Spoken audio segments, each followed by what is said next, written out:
வணக்கம்பா. இன்னைக்கு ஓநாயையே ஏமாற்றிய ஆட்டுக்குட்டிய பற்றி பார்ப்போம். ஆட்டு மந்தைய ஒரு ஆடு மேய்ப்பவர் தினமும் பக்கத்துல இருக்கிற காட்டுக்கு கூட்டிட்டு போய் மேய வைப்பாரு. ஒரு நாள் அப்படி போகும்போது ஒரு ஆட்டுக்குட்டி மட்டும் கூட்டத்தை விட்டு தனியா போய் மேய ஆரம்பிச்சது.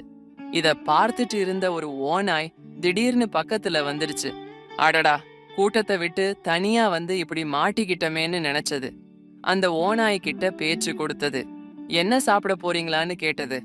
ஆமாம்னு சொல்லுச்சு. எனக்கு இன்னும் கொஞ்சம் நேரம் கொடுங்க, நான் நிறைய புல்ல சாப்பிடுறேன், அதுக்கு அப்புறமா என் எடை கூடும், நீங்க அப்புறமா சாப்பிட்டீங்கன்னா நிறைய சாப்பிடலாம்னு சொல்லுச்சு. அதை கேட்ட ஓநாய் யோசிச்சு அப்புறம் ஒத்துக்கிடுச்சு. ஆடும் புற்களை சாப்பிட்டது.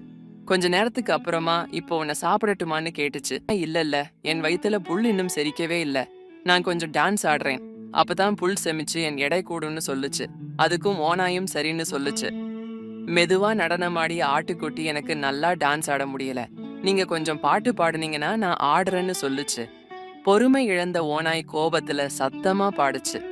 ஓநாயோட சத்தத்தை கேட்ட ஆடு மேய்க்கிறவர் வந்து அந்த ஓநாய துரத்தி விட்டுட்டு ஆட்டுக்குட்டிய காப்பாத்தினாரு.